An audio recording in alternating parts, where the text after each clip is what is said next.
Hey everyone. How can you avoid using really basic words like make during tests like the IELTS or TOEFL if you want to get a good score? I'll show you some words to replace make because it has many unique meanings. What are they?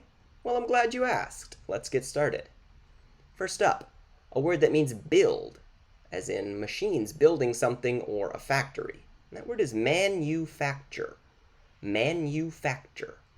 Manufacturing chips is vital to the economy of Taiwan. There are an incredible number of steps needed to manufacture vehicles. This word could mean make, but more accurately we should say manufacture.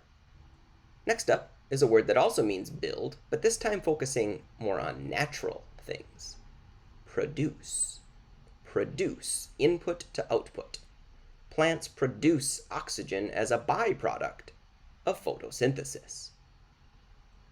We're still waiting for the scientist to produce evidence to support her groundbreaking theory.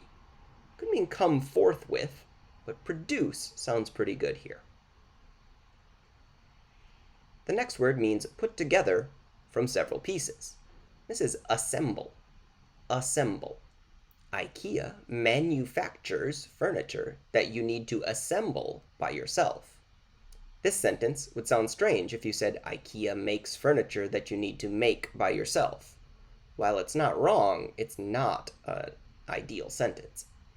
The speaker assembled a considerable crowd in the theater. This time the pieces are people, and she's putting together a crowd. The next word means create, and it's usually with a creative sense. Compose. Compose. Joseph Haydn composed 15 operas during his lifetime. I read the email several times before beginning to compose a reply. Next we have a word that means to create something new. You probably know this one. It's invent. Invent. There are some questions over who truly invented the sport of basketball.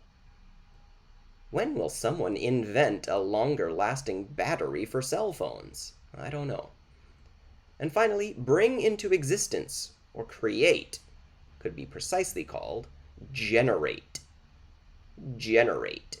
It seems like each time we solve an issue, the solution generates new problems. We need to invent new wind turbines that can generate more electricity. So the next time you're ready to use the word make, think again. What's a better option? If you want another lesson just like this one, you could replace the word wrong in your vocabulary here. Anyway, thanks for watching. If you want to subscribe, you can do it right there. See you next time. Bye.